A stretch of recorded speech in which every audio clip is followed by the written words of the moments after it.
Hi guys, dito tayo ngayon sa Motopit Service Center sa Turil. So, ang ginagawa po namin ngayon guys, yung motor ko kasi nag-error 12 na. So, ipapagawa natin sa Motopit Service Center Turil. Yan yung error. Yan, tinatanggal na yung mga parts niyan guys. Papalitan natin ng stator coil. Kasi palagi na lang siyang na-off. Habang bumabiyahe, off siya guys. Ito, tinatanggal na yung mga parts na dapat tanggalin sa kiliran. So, ang nakagandahan dito sa Motopit Service Center guys, kasi iba't ibang brand na mga motorsiklo ginagawa nila. Yan. Ito na. So, ito yung original na stator coil niya. Yan.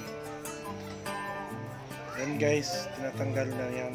Papalitan na ng bago. Ito yung old stator coil para yung sensor sira na.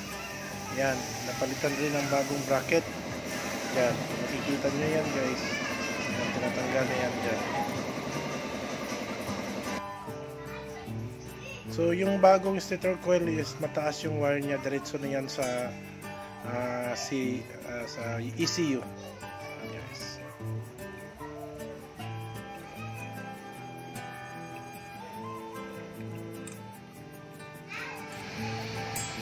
So dahan-dahan ginagawa guys. Yung nakagandahan doon sa Motopit Service Center, kumpleto yung kanilang mga parts. Kung anong kailangan mo ng mga parts, yan, madali ka makakuha ng mga parts niya, mga original parts talaga niya, mga Honda, kahit Yamaha, Honda, ano pa mga parts na mga kailangan mo sa motorsiklo mo. Yan, nagpa-CVT cleaning na rin ako at pinapalitan ko na rin ng mga flywheel, bola, yan.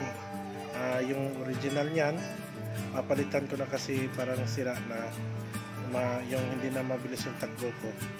So around 6 years na po yan bago po yan pinalitan. Ito yung bago, yung Pitts bike, ang brand na ikinabit ko.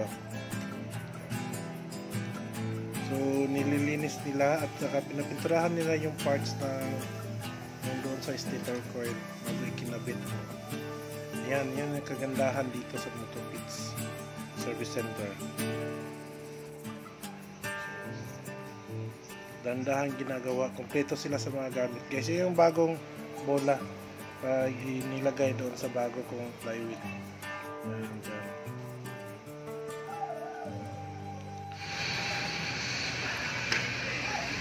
Yan guys, naikabit na, pati yung sa stator coil naikabit na guys. So pagkatapos nyan, pinandar na at pinatest na nila sa computer kung meron pa bang sira, at saka inalis na yung naka-indicator kung may sira pa ba sa ECU. Ayan. Please like and subscribe to my YouTube channel guys. Thank you so much and God bless.